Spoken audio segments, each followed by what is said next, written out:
All right, good evening, everybody. I would like to welcome you to our second part of our four-part book series that the Avid Readers Unite Book Club is hosting along with author Dalton Price, who has allowed us to use his book for this series. Now, this is his book, The Guide to Community Policing 3.0, and all should have it. If you don't have it now, you should go get it because it's a good book. It's a Right. simple book, but it's right to the point. So when Dalton introduces himself, he'll tell you exactly where to get this good book. All right. So before we go on with the program, we're going to Dalton. Could you introduce yourself to our guest? Sure. My name is Dalton Price. I am the author of The Guide to Community Policing 3.0, rejuvenating today's most fragile relationship. I'm a retired police officer. I was a police officer for 25 years. I retired as a lieutenant in internal affairs. I also was a supervisor on the community policing division. The community policing division did great work in the city, and I like to believe that it expanded even outside the city. We created some great programs, and I like to take credit for the community policing unit being a great unit because we did great things when I was there. But I can always say, once I left, it went to even more heights. So I can honestly say that I took it as far as I could.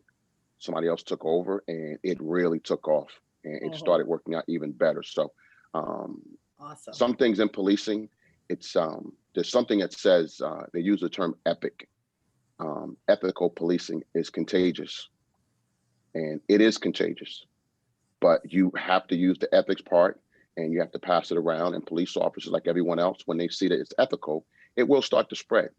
And that's the benefit of the book. It's the benefit of the culture. It's the Mhm. benefit of competency all at the same time. Yes.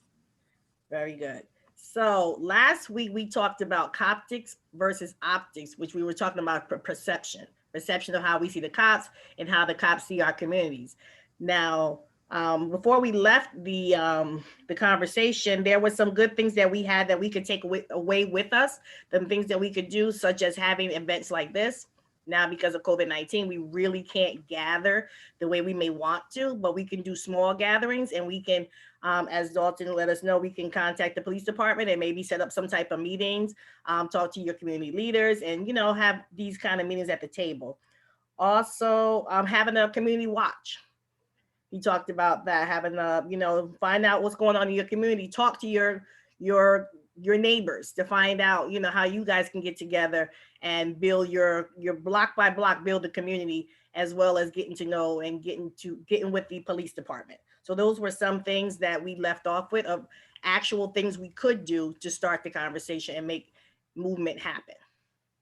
Okay, so now tonight we're talking about cultural competency.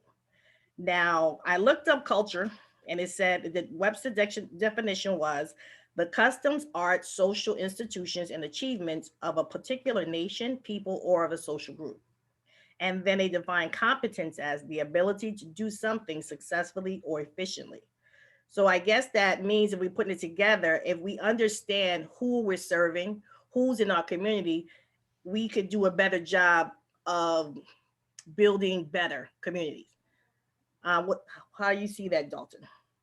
Well, it's partly true, but it's not so much about service in that as far as serving a community, it's about serving people. So it doesn't mean just policing, it means every walk of life, wherever you work. If you consider that we all on this Zoom right now have a culture, Mm-hmm. and we may look alike, but our cultures are different, certain things. And you have three ladies here now. And again, you may look alike, but your cultures can be greatly different. Right. But once you understand your culture, you respect your culture Mm-hmm. and your beliefs and your norms, you start to recognize other people's cultures and beliefs and norms, and you respect them and give them the same respect that you desire. Right. And that's where the competency comes in. The competency is about being able to work together. Right. So wherever you are, whatever your job is, your job they want you to be skillful and Correct. competent in what you're doing. And that's what this is. Now what are you competent in? I'm competent in my culture and Right. other people's culture. So I can respect um, I can respect you for your culture, and some things I may have to learn. I've been in a room where a group of men walk in of a certain culture, Hmm. and they walk up and they shake my hand, and we speak, they introduce themselves, and then there's a female behind them, and when I get to her, I reach out for a hand. She doesn't shake my hand, Right. but she nods and introduces herself. You have to be able to understand that's a part of the culture, Exactly. and you want to be interested in learning that part of culture, Correct. because I know now that she could not shake my hand. Next time around, I won't even reach for her hand because I understand the culture. But when you Exactly. talk conversations about culture, we all have to respect it and respect other people's cultures, and it make us act totally different. Right. And I think right now we're at a point where I know growing up in my neighborhood where I lived, I knew all my neighbors. So there was different cultures in the neighborhood. But now Hmm. you see different neighborhoods. No one's talking to each other. It's like I'm going to my house and in my door, and whatever's happening on the outside is on the outside. So we Correct. have to change that as well. Like we want you, the police, to change, but we have to also change and be a little bit more open and not get jaded by a lot of things that we do see out, on TV, social media, and what we just see out of our windows. We can't get so jaded that we don't want to get to know, because like you said, if we know and understand, we could be better. And when you talk culture, you're talking policing. Policing is a culture Right. along with everything else. Along with who I was before I became a police officer, I bring that culture into this culture. Right. So respect has to be paid to police culture when it's done the correct way. And the police, as people and as police officers, have to respect other people's culture. But you have to understand culture as a whole, not just what the person looks like, Right. not just their profession, but culture as a whole, that it is a culture, way things are done. And you open up to see and think about, how can I do this differently? Walking into someone's home, Hmm. well, the culture in my house is the seat that I'm sitting in now, you don't sit in. Okay. That's just I okay. understand You that. you don't sit in that seat. And my kids will tell you that's my father's seat. Okay, the Okay. only person who can sit in this seat is my father comes to my house. He can sit in this seat. He can sit Okay. wherever he wants. But that's a culture, and you Right. have to work up to where that is. You walk into a man's house and you yell at him in front of his wife and kids. His culture says you're probably going to fight, whether you're a police officer or not. Correct. That's his culture. Correct. If you walk into a man's house with your hat on, if Mhm. you walk into the house and try to hold a conversation that does not include the husband, Mhm. certain cultures, that is an issue.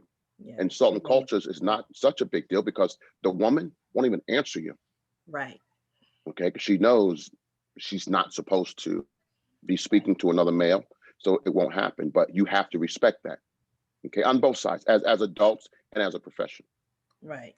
Now, it says, how does biases hinder community relations? So how does assumption, how do we fit assumptions in there? Because that's um a big deal. Let me share something with you.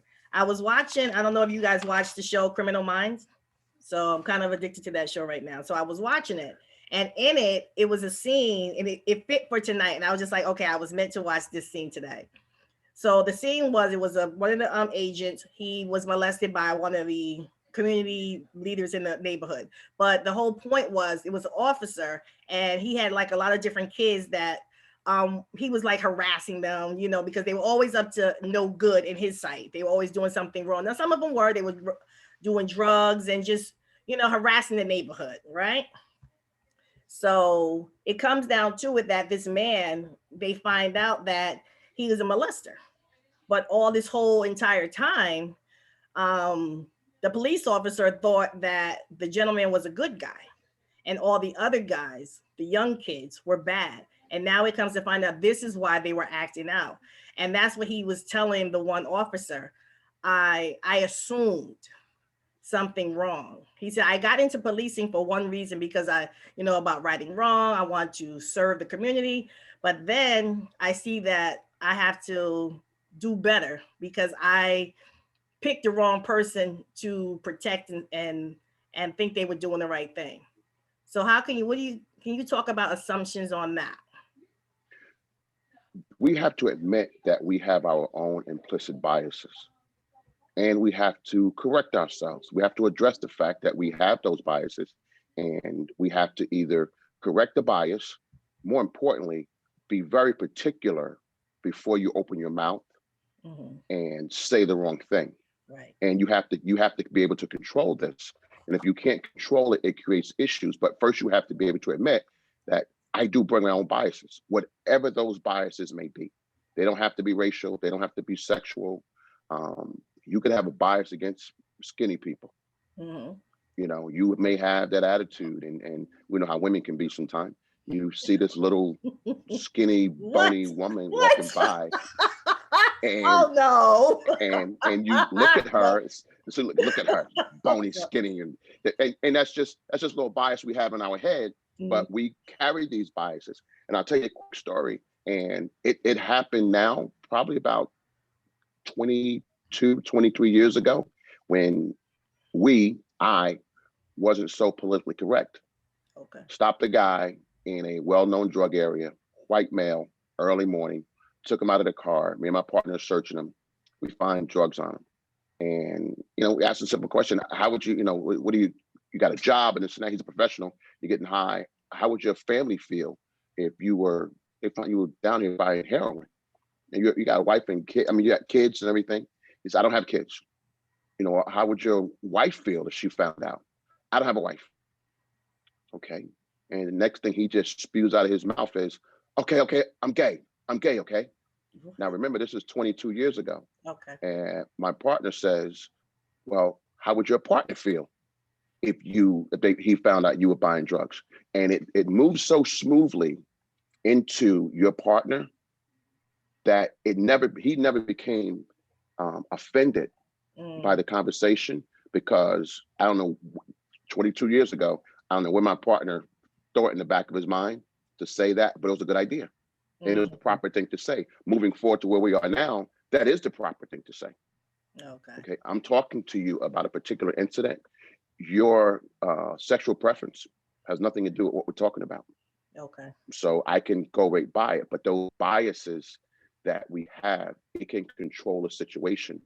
And especially the implicit biases. Mm. When you're using terms, when you walk into a house and you look at a group of people all being the same.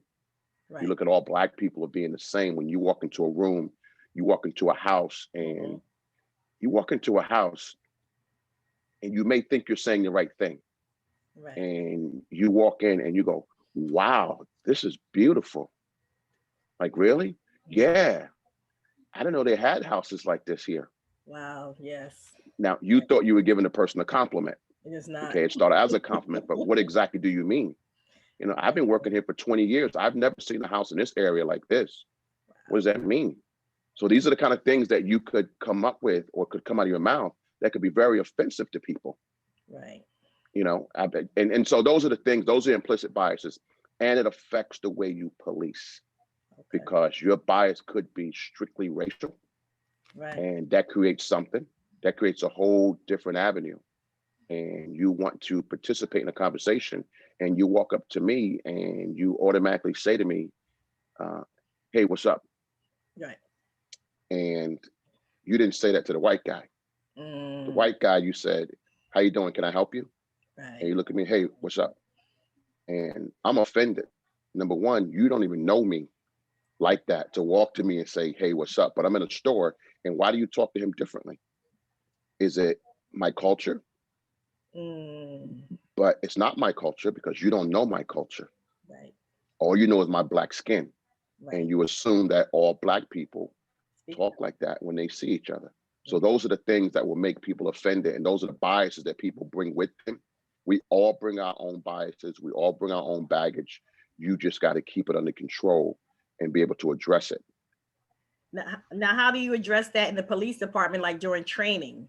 Like you have the police academy.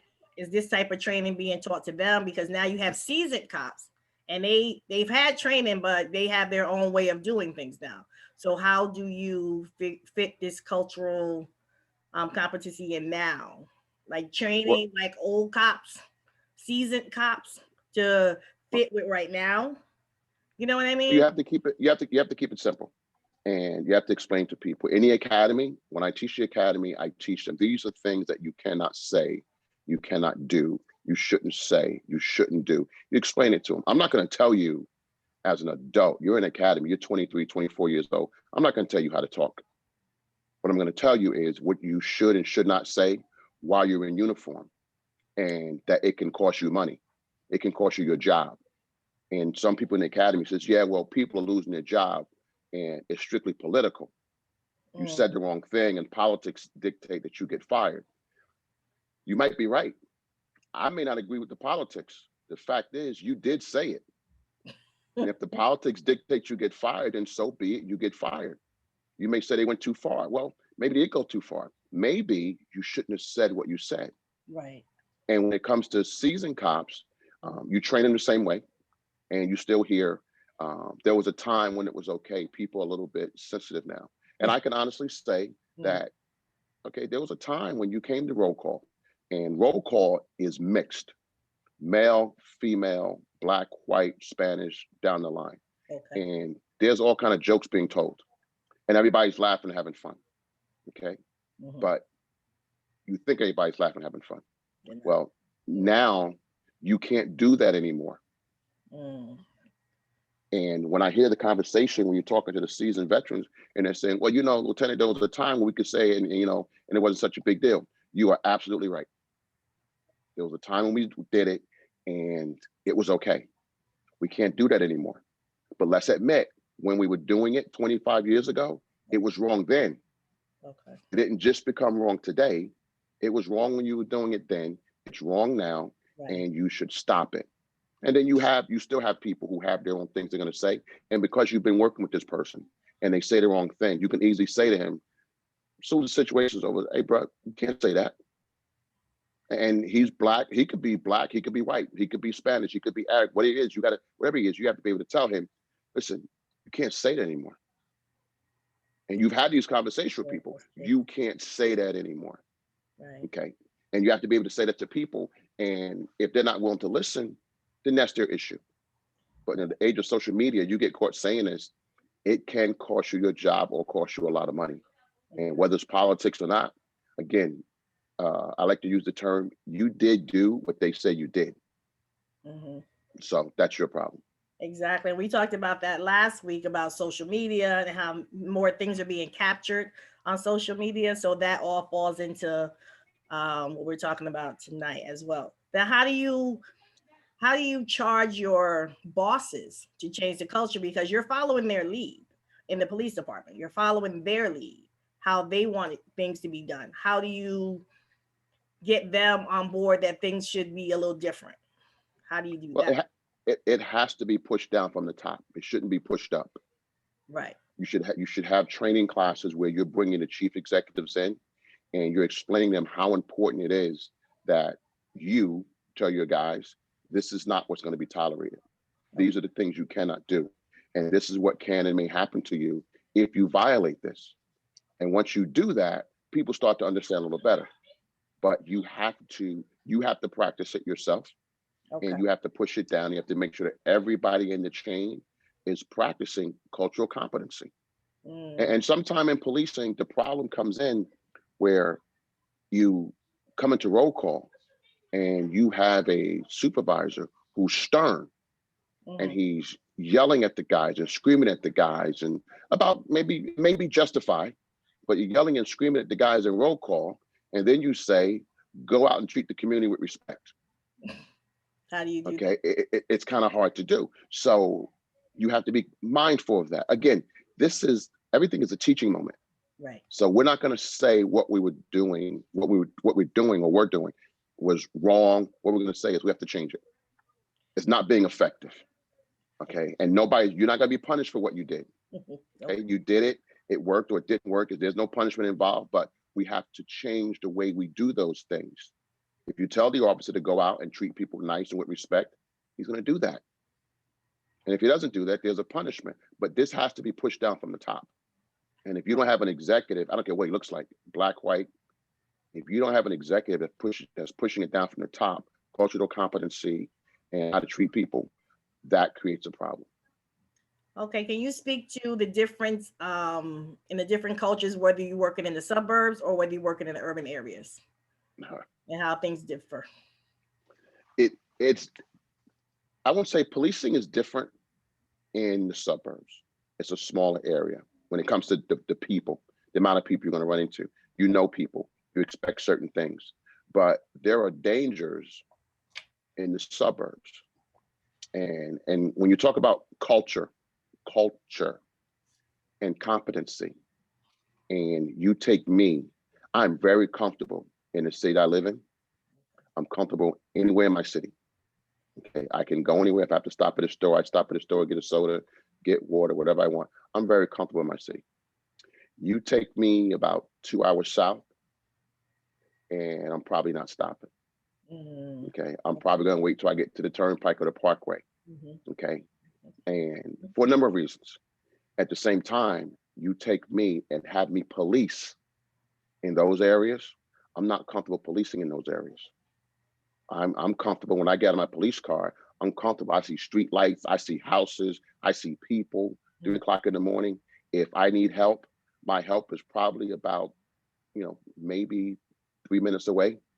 Versus being in the suburbs, when you call for help, this guy's 5 miles away. Okay. Okay, those kind of things. So the culture changes for the police, also for the people that are there. How they police those areas. You take a city cop and put a city cop in the boondocks. Mm, We're not comfortable. okay. Okay, not just the people around us, just the distance. But it's different in that you're policing different people, but the police work itself gets done the same way. It should get done the same way Right. when you're dealing with certain groups of people, because you treat nice people nice and you treat not so nice people not so nice. Exactly. And that works everywhere. Should. It works everywhere. Right. So, and that becomes the issue when you can't do that. Okay. And the way you approach people, people, you approach you work in a certain neighborhood, a certain area, a small city. You know some of these guys that are there, the people that walk up and down the street, and you may see someone that you don't recognize. Okay.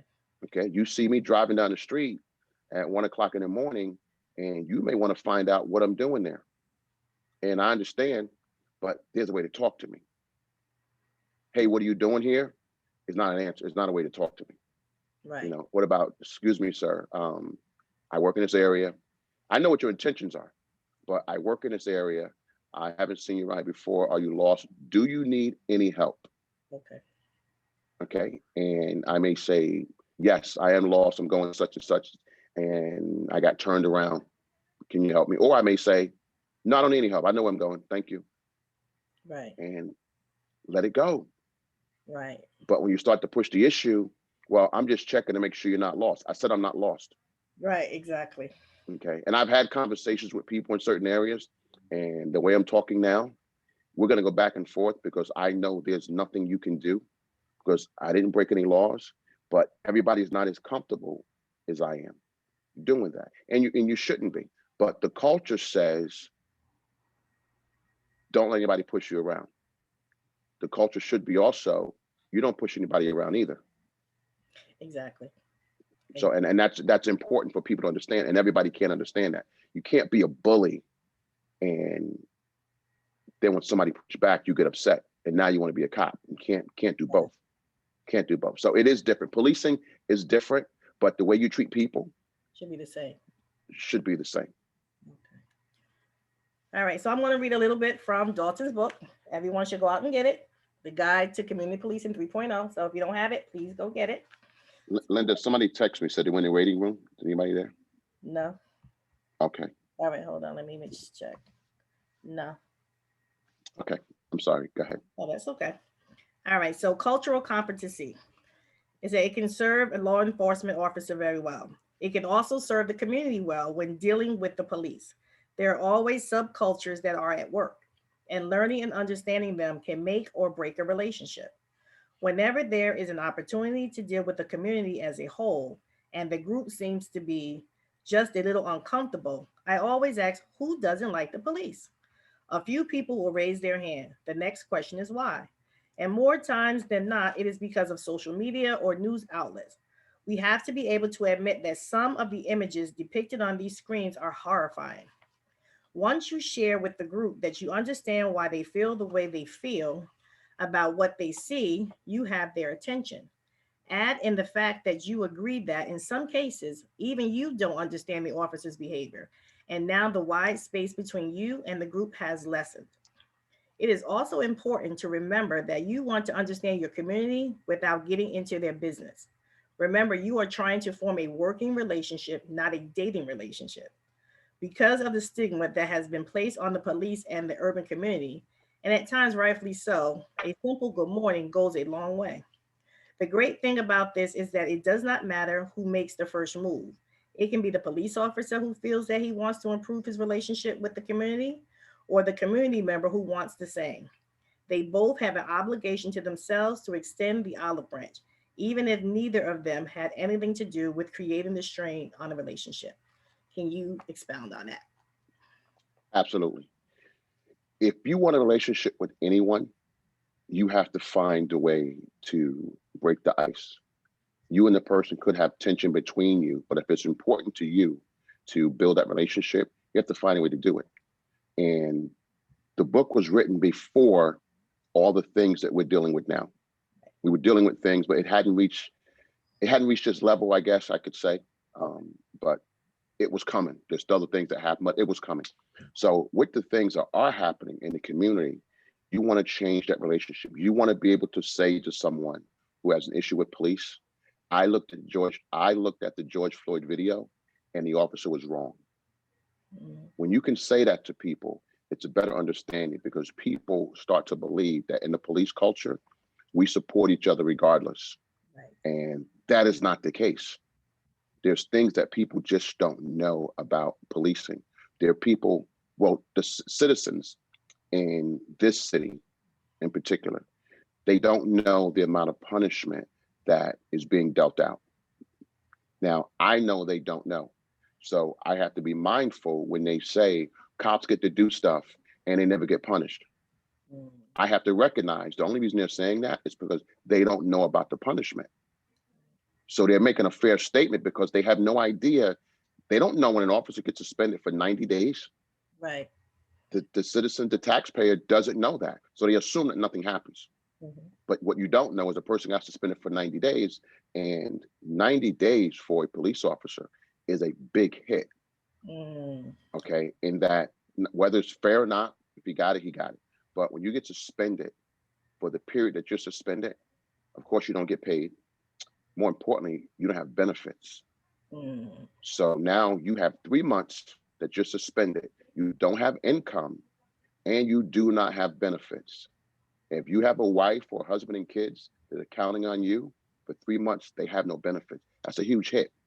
But again, the taxpayer does not know this because nobody's telling them that, just so you know, we are giving out punishments.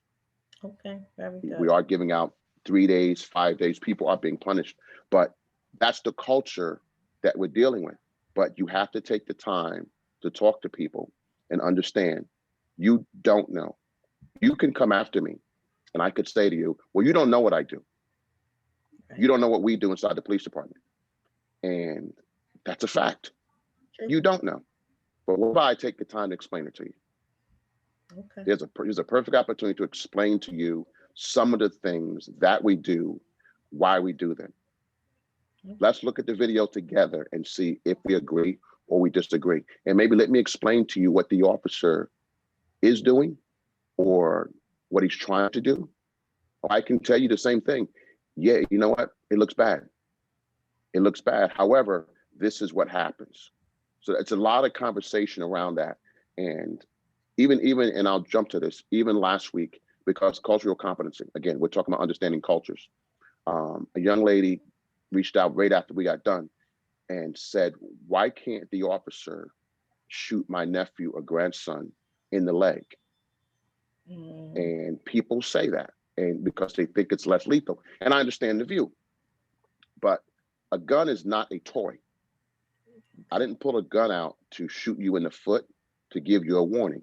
It's not a toy, nothing to play with. Mm.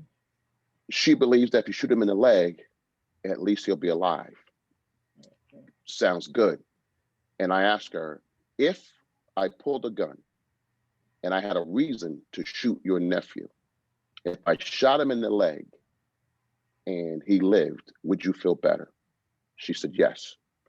I said, if I shot him in the leg and I hit a main artery, would you be okay with that? Main artery and he died.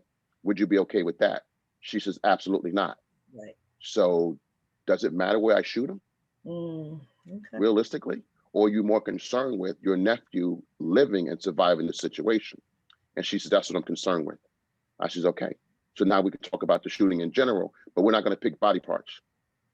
Okay. The gun is not a toy. Body parts is not the answer. Let's talk about what could have been done before the officer had to use his weapon. Could something differently have been done? Could the officer have done something differently? Could your nephew have done something differently? Let's have that conversation. And we're talking about when good people meet good people. Right. Okay. When the bad person who is the bad guy on the other side, when he shows up, things go completely different. Exactly. And despite what our community says, our community does not have a complete disdain against the police, because there are some shootings that have happened, and it's been what I would say clear that the police officer was in the right, and the community has not said a word because they've seen it and said, I would have done the same thing. The community has an issue when cops do bad things. Right. And I agree. And that is not a part of the culture. Right. And if you don't say it's not a part of the culture, people have to believe it's a part of the culture because that's all they know.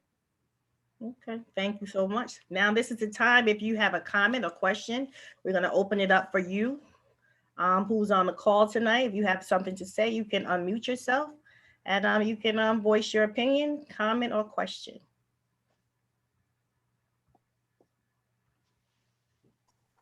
Hello, I have a comment. Hello. Hi, Kathy, how are you? I'm good. How are you? How are you, Mr. Price? Good. How are you, Kathy? Good, good, good. I Good. was trying to jot down little notes about earlier when you was talking about speaking respectfully to someone, or someone speaking respectfully to you when you may look suspicious or whatever, but just speaking respectfully, how it goes a long way. And I thought about an incident maybe, oh gosh, maybe about a month or so ago. My husband and I, we were driving in a car, and this car cut us off. And naturally, my husband, and the guy pulled in the same parking lot, quick check or whatever that we were pulling into. And naturally, my husband wanted to get out and choke his neck. But I'm trying to separate him. But the guy's still talking junk, just talking mad junk. And so at this point, couldn't control my husband. But a cop happened to be pulling up. So the guy and my husband are arguing, and the cop gets out, and he's he hears the ruckus. So he's like, what's going on? So my husband's like, this guy just cut us off, and da-da-da. He's like, I don't know what's wrong with him. And the cop goes over to the guy, asks him his side of the story. But then the cop, we're getting gas, and the cop is comes over and asks us, are we okay? Is everything good? He's like, I just want to be sure, he said, I just, heard this thing as I was driving by. I just want to be sure you're all okay. We're like, yeah, we're all right. So then he goes back over to the guy, and he asks him for paperwork. So I don't know whatever, ended with that, but it was just, on one hand, I was torn. It was I felt good because the other guy wasn't black. So it was I'm thanking this cop for being a decent human being, which you should be. That's thanking somebody for taking care of their kid. You're supposed to do that. So it's as an officer, you're supposed to be somewhat decent. So it's I was thanking him for that, but it's in the climate, I felt extra thankful because I'm he could have rolled up and just saw the black man, shot my husband, or threw my husband up against the car. He could have did anything, but he was just a decent cop. So I just said all that to say, just to your point of how just speaking respectfully to people can go a long way in a situation, and it could diffuse a situation from going a lot further than it has to go. So if just a lot of cops and also, people would just kind of not be as emotional in a situation like that, and just kind Mhm. of like, you know, answer what you need to answer, say what you need to say, get your point across, and it could diffuse a lot of things. So I was just grateful for that cop, that for just being a decent human being, because, like I said, he was very courteous. He seemed Oh, no.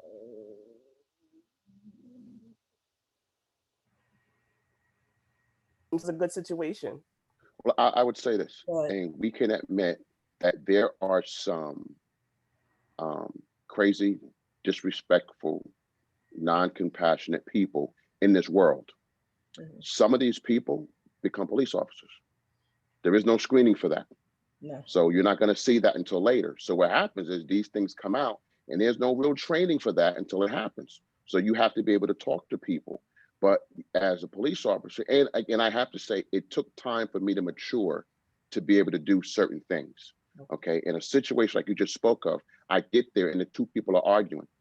Two grown men are arguing because somebody cut somebody off. And I get the gist of the story and they're going back and forth. And my question is, are you okay? Yes. Are you okay? Yes. Okay. So what are we doing now? And now my next question, and it may be out of line. Hey, you guys want to fight? What? And they both looking like, nah, I don't want to fight. I just want to make my point. Okay. So what are Okay. we doing? And so now they both take the same attitude. And now you have two adult males realizing I'm standing here arguing, yelling and screaming. I don't want to fight because it ain't worth the fight. And then they end up walking away. But it takes, you have to mature to that point Mhm. again. And now you have somebody like Kathy who is now in the car laughing at her husband about you yelling and screaming, but you don't want to fight the guy. But their attitude towards the police officer has changed Right, because you didn't just jump out and, hey, break it up, that yelling and screaming. And right. you have to realize that more times than not, you're yelling and screaming at another adult male and or female. And I know when you yell at me, I don't listen. No, And this is a part, again, this is cultural competency. right, Things I don't like, I don't do to other people. And right. it may be okay with them, but because I don't like it, I don't do it to other people. But again, what Kathy's talking about is cultural competency. Getting there and realizing I can get out and scream or I can find out what's going on. Right. So Okay. off, And mhm, the guy could have chose, he mhm, could have chose real Kathy. He could have said, in the times that we live in, I'm going to stay over here and talk to the white guy. Because if I talk to the black people, I'm yeah, gonna get accused of something. That could have been his attitude. yeah, Okay. However, it doesn't matter what he was thinking. What mattered was his actions, and his actions left you feeling much better when you walked away, and that's what counts. And these things have to be done on purpose, not by mistake. You have to do them on purpose. exactly. He didn't assume in that situation. There was no assumption of who was wrong and who was right. There was just let's find out you okay and let's just diffuse the situation all around. Exactly. And then, in those kind of cases where people are just riding by and they see things like that, and then the cameras come out, like those kind of things could go the wrong way. If the officer looks like he's doing something wrong to one side and not the other, in the age of social media, that could look, as we talked about last week, perception, that can look differently as well. Yeah. You roll up on a scene and you don't know what's going on, but yet you have your camera out and you post it, and now that officer's face is out there, and he may look like he's doing something wrong, but he's not. I've seen officers do things, and I won't say whether I agree or disagree, Mhm. but come to a scene and people start to pull their cameras out and say, I'm videotaping you. And there's an officer standing there and he pulled out his phone.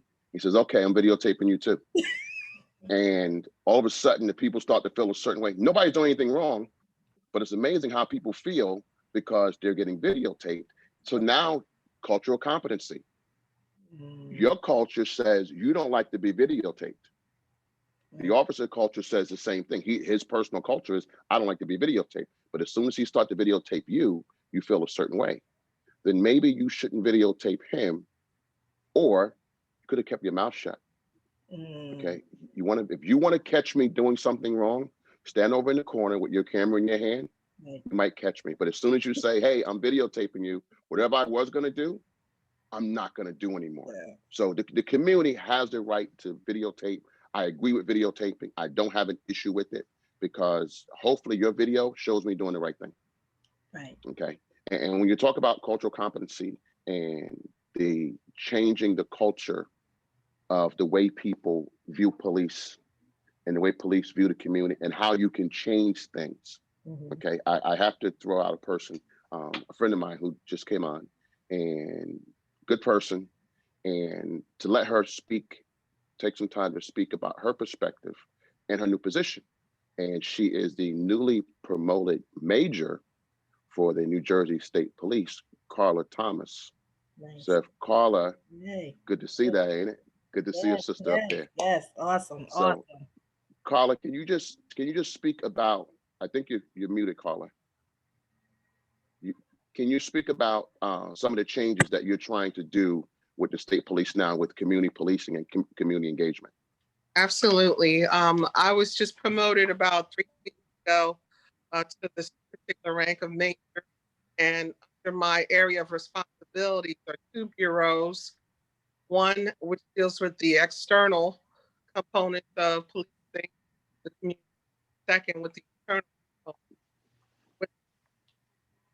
You- Carla, you're going in and out. I'm going to try to go to a different location. Okay. Bear with. No problem. We want to hear all the good information that you have for us tonight. Okay. And I apologize for getting on so late. I had a very late meeting. That's okay. Can you hear me? Yes, much better. Yes. Much better. Right. So I have 8 units under my purview. On the internal side, I have peer advocates, and it's staffed by enlisted members, and they offer services, resources to troopers that are in need, that have gone through internal matters that deals with alcohol, domestic violence. They serve as a sounding board for those groups. If there's suicidal tendencies, they'll offer an ear and also some direction. I also have professional clinicians who are certified to handle those same issues, and they're in my office of employee and organization development. That's the second unit. I have medical services unit also under me. I have 2 doctors and about 4 nurses and staff that work along with them. Of course, they assure our well-being of the troopers. Also, they process my classes when they come through, the applicants. Once they've passed the test, they make sure that they're in good physical shape to go through the academy. The last piece I'm proud of, the last internal piece, and that's my diversity and inclusion unit. I don't know if Dalton mentioned, I had put my papers in to retire, and I was telling the state police for many, many years, there's some issues that have not been addressed within the outfit because there's no office to address it.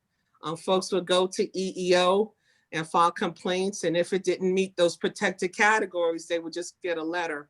I oftentimes told them there needs to be an office to address those people who have conflict, where it doesn't rise to a violation of the law, but nevertheless, is conflict within themselves, and it could prove problematic to the outfit if not addressed. So my diversity and inclusion unit, it just started. I have 3 employees who work for that unit, and I've tasked them with a lot of things. The reason why I was late today, I tasked them with a pregnancy policy. For 20 years, we haven't had a policy on pregnancy. They forced the women to take sick time. And once women and men reach a certain rank of captain, you're allowed to get something called a score payment when you retire. And it's calculated on sick time. Well, if women are forced to take sick leave when pregnant, they're at a disadvantage. So for the last 4 or 5 hours, I've been in a group with the union members, all 3 union members, medical services, several men and women, and also our peer advocacy group to make sure that a policy is put in place.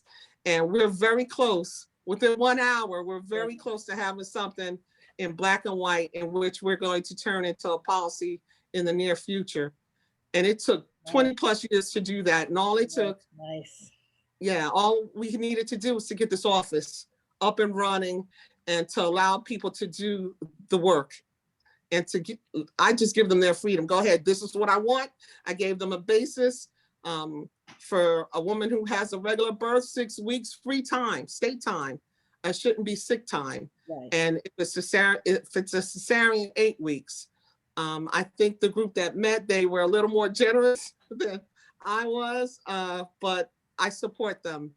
It's tough being in law enforcement, having children, and bouncing back to be in a state where you could go out on the road. So whatever time that we could give to mothers or even someone who choose to adopt a small child, that would be great. Then there's the external component. I have open public records under me. They're responsible for giving, I guess, data, stats, analysis, anything that attorneys ask for, the newspaper asks for, government offices ask for, we have to produce. Sometimes they ask for videotape footage or stops or what have you, and they have to review each and every video to make sure that they're giving out the proper information. So I have them under me. I also have public information, the public information unit, and they deal with the reporters, press releases following major incidents, minor incidents too, accidents and what have you. I have the recruiting unit that's in the external component. And with that unit, they've been under me for about 3 years now. And my goal is just to make sure that we have a qualified applicant pool that represent the citizens of New Jersey. It's a tough thing in this climate because what we see in the media sometimes prevent people from coming forward and wanting to become law enforcement officers. So we have to be very creative. I just sat with my unit yesterday, 2 units, the recruiting unit and the community outreach unit.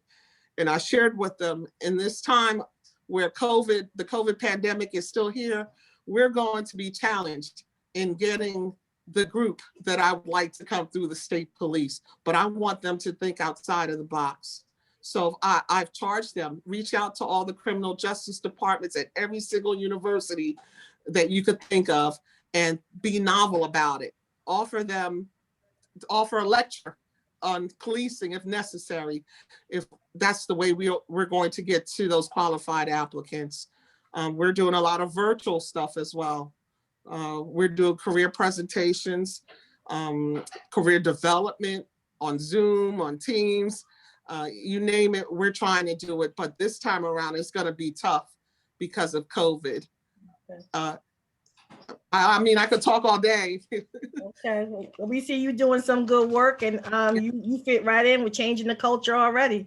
So we appreciate what you're doing, and we look to see more of your work and hear more about it. Definitely. Thank you. Now, one important piece, I just don't want to miss this, community outreach is close to my heart. I've been doing it for many years, but I want the state police to do community outreach in a different way. If we're doing crime suppression in the town of Patterson, in Newark, in Camden, we ought to be doing community outreach in those communities before we go in and start making arrests. Okay. If anything happens, let's say with an arrest, if something goes south, we need to know who those stakeholders are in order to have a dialogue with them. So that's been my goal within the last 2 weeks. I've been down to Salem City. Believe it or not, it's a small town, 2.8 square miles, but their homicides went up 600% from 5 to 25. So I've been joining with the clergy, with the mayors, with the prosecutors in order to bring folks to the table to see what we can do in order to get the youth off the streets. So that's my goal thus far. Awesome. Go ahead. Linda, those are the things that when you talk cultural competency, understanding a culture and cultural diversity, it should not take a female to come into the room to say that this is wrong, the way you're treating females. And when you talk diversity, sometimes diversity is skin color. Sometimes it's male versus female. Sometimes it's just the way of thinking that these are the times that we're in and we have to do things differently. Right. We went through the same thing at the Patterson Police, and I'll say it I'll say it the way it happened Okay. with breastfeeding. Okay, when it came time for breastfeeding, we had never dealt with it before. So the running joke was we have to create a pumping room. And it's like, in my position, for one, the way I feel as a person and the position, the chair that I sat in, hey, listen, we ain't gonna do that. Okay, it went as far as there was a room that was created, and you have to know that this is a private room. So the note on the door said pumping room. Mm-hmm. Like, nah, we can't do that. So what are we gonna do? And I believe in cheating. Let's go check with NYPD and see what NYPD is doing. Anything you want to know about policing and how it's getting done, check with NYPD. Okay, you can find it. We went through the same thing with a young lady who wears hijab. We didn't have an issue with her, but we got a call from the county that she went to for the academy, and they said that we have an issue with her and she can't wear that in the academy. And my only answer is, you don't say anything to her. We're on the way. And we went there to protect her for a number of reasons. For one, she's going to be a Patterson cop. For two, the culture that we're in, it says that she can wear the hijab. Okay. And we agree with it. So she's going to wear this. What do? Went online, NYPD. What are you doing? We wrote a policy for this. So you have to find policies to fit the culture that you're in. And if the policy isn't there, you write one. Right. But you have to be able to say that these things are wrong. It seems as if it's elementary, but it's not. Nobody thought until Carla walked in the room, nobody thought that it was okay for the male, to leave with 500 comp hours, but the female didn't have any comp hours because she had 3 kids. Right. And nobody thought that was unfair. So these are the kind of conversations you have to have, but you have to be open about it. And if you're ignorant and somebody brings it up, you have to open up your mind and say, you know what, I see what Carla's saying. I didn't think that way before, but once Carla brought it up, you know what, I could see her point. And if you don't see her point, now you're really ignorant. Right. But you have to open up your mind to where we are. And sometimes you look across the table. I've seen it. Kareem's seen it. I know Carla's seen it. Look across the room at the people who are disagreeing with this, and they don't look like us because they've never had to deal with anything that was unfair to them. Right. And when you've never had to deal with unfairness, you don't know what it looks like. You don't know what oppression looks like. And it's been said over and over again, you start to believe that equality is oppression. It's not. But these are the people you deal with, and you have to be able to work with them to get them to understand and believe that this is where we are, this is where we're going. And if you don't want to go, that's fine. But you can't stay here in this position to do what you're supposed to be doing. And when you talk community outreach in a city like Patterson, and the book speaks about it, and Carla mentioned it, you have to make your emotional deposits. You have to get in the community today and start meeting with people and talking to people. So tomorrow, when something happens, this is not their first time seeing you. You want to be that person when you walk up and something happens and they look and they say, I know her, I can talk to her. Okay, I can do certain things. And you got to have those people around you in order to do that. So it's very important. Again, we call them, I took it from someone else, emotional deposits are very, very important, but you have to make them beforehand. It's the same as going to the bank.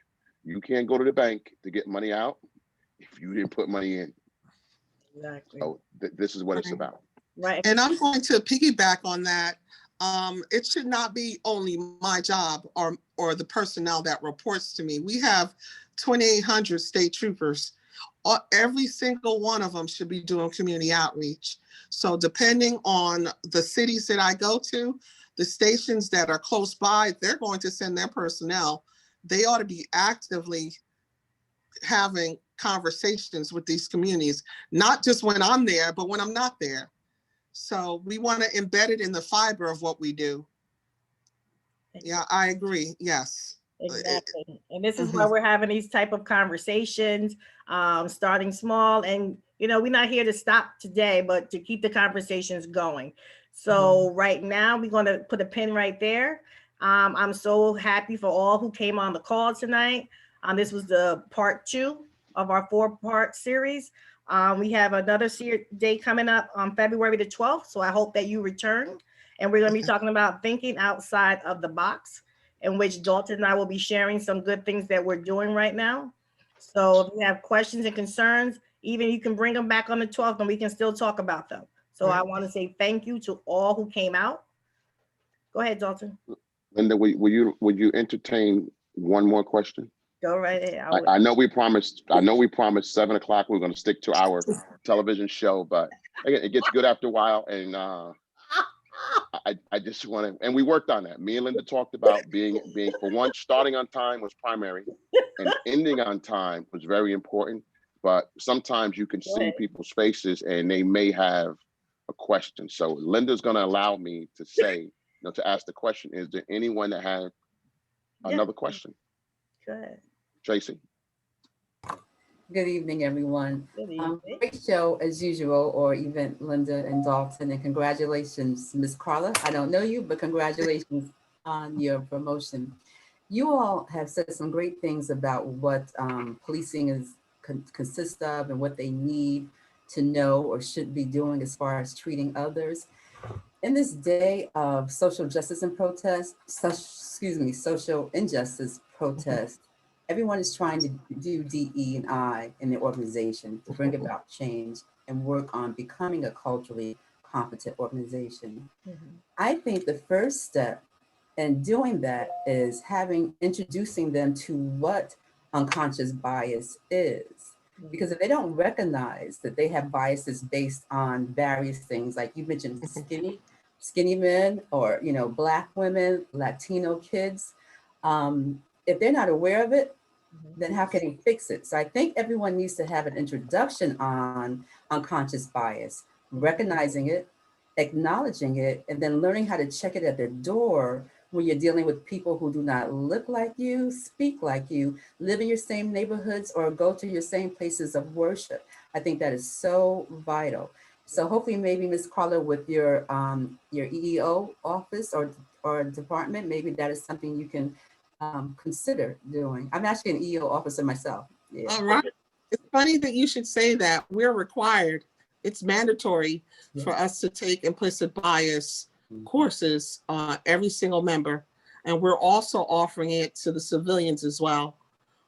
That's an area I want my D&I unit to focus on, not just the one and done program, but I want to bring in, right now I'm in communication with a professor from Essex County. I want her to come in to give us a lesson on the history of policing. Why is it that young Black folks run from police when they see them coming? Why is it that they don't talk? It's not like they're slighting police officers. There's a history to it. And not only should they learn it, but we got to learn it too. Hey, So we're in about another month, she's going to come in and give her presentation to the National Black State Troopers Coalition, so I could get an idea of what her presentation entails. And if it's something that's solid, I'm rolling it out to the masses. Okay. So that's just one course. It's something that I plan on picking up and offering additional courses and training. And I really want to focus on the junior members, the recruits. We have at least 2 classes that go through per year. Those are the individuals I want to hit up first because they don't know any better. And and they'll be the ones that will be hitting the streets and dealing with folks that are different from them. So that's my primary focus. However, we have the senior group that also have issues as well. So we'll eventually get to them. But yes, you're right on point. It is something where education is needed. And another thing, just because I'm over D&I doesn't mean I know everything about D&I. So I'm doing a justification. I think Cornell University, they're offering certification. So I'm getting my people and myself trained just in case, I'm doing something. So education is important. And I don't come in here thinking I know everything, but I do know what's right. And I do know what feels wrong. And I'm going to speak up on it. And that's the key, knowing that you have a voice, because even before I was major, even before I was a captain, lieutenant, I spoke up, and I would get the looks. And now that D&I is a big topic, they remember, oh, who came knocking at my door telling me I had to pick more Hispanics, more women, more Blacks to do A, B, C, and D. I've lived that way, you know, because it was the right thing to do. But education is important. You know. Good luck. Thank you, ma'am. Awesome, awesome. Good Any last question, Tracy. words, Dalton? I'm just excited. I'm excited on where this is going. I'm excited about the conversation. The fact that people have questions, people want to log on between text messages and even Facebook where people follow up. It's important that we have this dialogue, and we want to get to the point where you can bring police officers in to have conversation, to talk about their own implicit biases in a safe space. Right. Because you don't want to have someone come on and talk about their implicit biases, and 3 months down the road, a video pops up. You said that you brought this bias with you. And of course, the media is not going to say, let's say, I was a white cop, I grew up in Sussex, I became a cop in Patterson, and I thought this about Black people. And then once I became a cop there, I realized that that wasn't true. Right. That, you know, they live just like everyone else. The media is not going to play that last part. No. What they're going to play is, you said this and you say you thought this. When you want to admit, all of us on here can say there's some things we used to do that we don't do anymore. There's some things we thought that we don't think anymore. But you got to have a safe space for people, particularly cops. And we're trying to bring that program to Passaic County there's a corporate company who's actually offering to come in and teach it to cops. And they wanted to do it on Zoom. And Carla knows teaching cops through Zoom ain't the best way to go. You need to have them in the room, face to face, especially a conversation like this. Okay. You need to be able to talk to people, look at their faces, and have open dialogue, and let people say what their biases are and what they were. Right. I didn't think that a female would be able to pass the academy. I didn't think that a female should have to do less push-ups than a male. Okay, the difference in push-ups, I think, is 4. Is that really something I need to complain about? All I need to worry about is, can I do my push-ups? But you're really gonna whine, well, I don't think it's fair. She only has to do 24, I gotta do 28. Really? But these are the people you're dealing with, and you have to understand. And then you ask yourself, is it fair? So that's a real conversation. And then you ask yourself, does it matter? So those are real conversations, and these are conversations that will come up through this. The dialogue will get a little bit loose, Linda, I'm sure. We can say things, I can say things I'm retired I probably couldn't say before, even though I did. But the conversation is important, and not just in this time, but the day that we're in, to be able to talk and discuss what are our differences, where'd they come from, where did I get my implicit biases from? And like Tracy said, how do I check my implicit biases? I can admit that I have them, and I can admit that I have them some in check, and there's some I don't have in check. Okay, but let's talk about it. Let's have a real conversation about it, and that's how we get better at what we're doing instead of pretending that it does not happen. But I appreciate everyone that came on. Yeah. I appreciate Linda for hosting this. I'm looking forward to working with Carla. Yes. I know everybody here. I don't know Phil, but thank you, Phil. We're now friends. Yes. I appreciate it. We work together. Phil is now retired, but we work together. Good. And this is how things get done. The diversity, and I say when I'm teaching class, you look, there's 6 people, 9 people here, but 6 people. The diversity is way more than that. Right. Each one of us bring a lot of diversity to the room just because of who we are as people.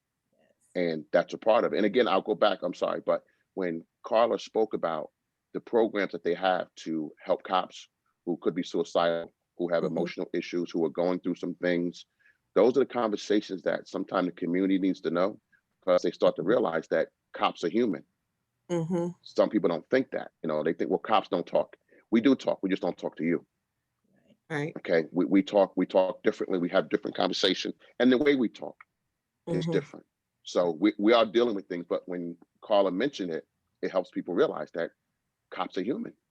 I didn't think cops went through things. I didn't think Mhm. cops, the term we use, I didn't think cops laid on the couch. Yeah, sometimes you gotta lay on the couch and talk to somebody. Mhm. And sometimes it's lay on the couch or lose your job.